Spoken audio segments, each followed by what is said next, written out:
Hey everyone, today I'm working on a dragon portrait using black Indian ink and ink washes for the grey tones. Artify was kind enough to give me a set of brushes to test, so I'll be using those in this piece, but I want to have it clear that these were a gift and I'm not getting paid. They just asked me to review their brushes, so we're gonna test them in this video.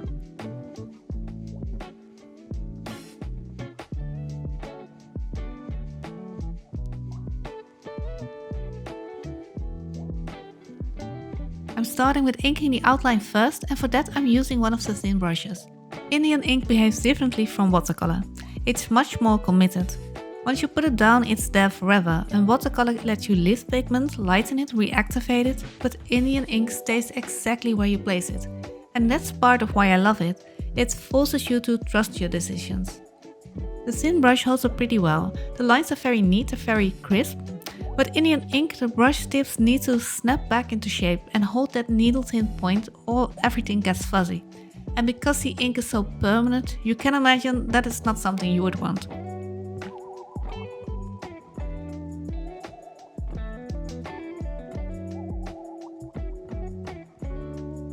Indian ink can be hard on your brushes. It dries fast, is permanent, and it can build up in the hands if you're not careful.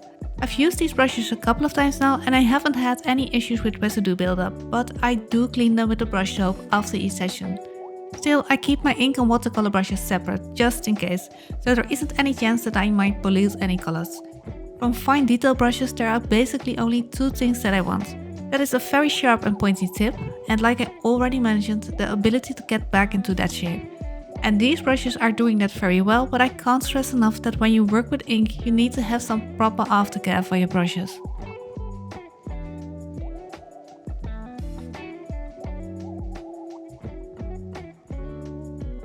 Now I'm switching to a diluted ink wash for the midtones. If you've never used ink washes before, they're basically the ink equivalent of watercolor. You mix Indian ink with clean water to create softer grays and you build up depth gradually.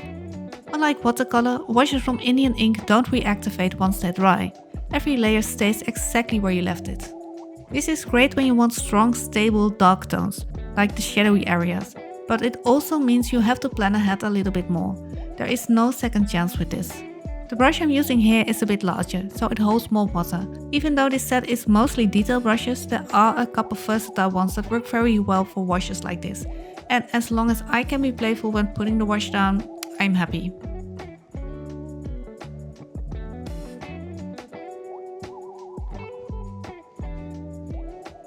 Let's talk a bit more about Indian ink itself, which is also called India ink, China ink, Chinese ink, or just black ink. Indian ink is usually made from lamp black, which is basically a soot, combined with a binder like shellac. The shellac is what makes it waterproof and permanent. It's also what makes it harder on brushes. Compared to watercolor, Indian ink is permanent and watercolor isn't. Indian ink dries a lot faster and you can reactivate watercolor with water, but ink will stay where it is. Watercolor can be layered almost indefinitely and Indian ink requires more commitment. When I work with watercolor, the painting is more soft and flexible, but ink is more sharp. Even the lightest grey wash has a kind of crispness that I haven't been able to achieve with watercolor. Some artists find ink a bit intimidating, but I think it's a very satisfying medium to work with. There is something special about committing to every stroke without the option to undo it. You can't rush Indian ink. It'll streak or pool or dry too fast if you push it. It forces you to slow down, and I think that's part of its charm. A lot of people ask whether you should start with watercolor or ink if they're curious about painting. Watercolor is more forgiving, but ink teaches control. It teaches confidence. And experimenting with both gives you a kind of balance between freedom and precision.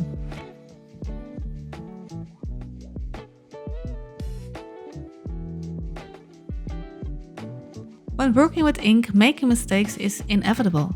You need to accept that part of the process. The ink washes dry a little bit lighter than you have put them down, but you really need to learn to be bold. We try to let the imperfections become part of the illustration. Mistakes can become natural textures that are just parts of the drawing. We're not fixing mistakes here, we're just hiding them in plain sight.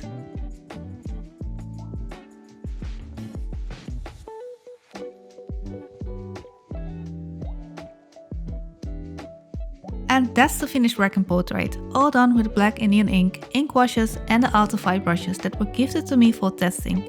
I hope you enjoyed watching this video. Indian ink is one of my favorite mediums to work with and I love sharing the process with you. I'm happy with the brushes and if you're curious about them, I'll leave a link in the description, but as always, feel absolutely no pressure. And if you want to see more videos like this or drawing tutorials, make sure to subscribe and watch my other videos. Thank you for hanging out with me and I'll see you with the next one.